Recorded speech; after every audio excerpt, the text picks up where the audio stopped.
The ferro rod is one of the most important fire making tools that you can carry with you. And this is made up of a mixture of metals, and when you scrape it against some kind of high carbon steel, or some of them come with scrapers, it'll essentially throw off 3,000 degree sparks. And as long as you have a good tinder source of some type, which you have to have with any type of fire making anyway, you can be assured that you're going to get a fire. You want to plant your hand very firmly with your knife. Use the back edge of the blade here, and if you have a striker, that's convenient also, but I tend to use my knife blade.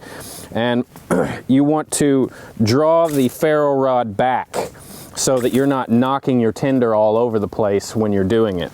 So I'll take my tinder, fluff it up to get a lot of air in there, because we can't have fire without oxygen, and then scrape the ferro rod back.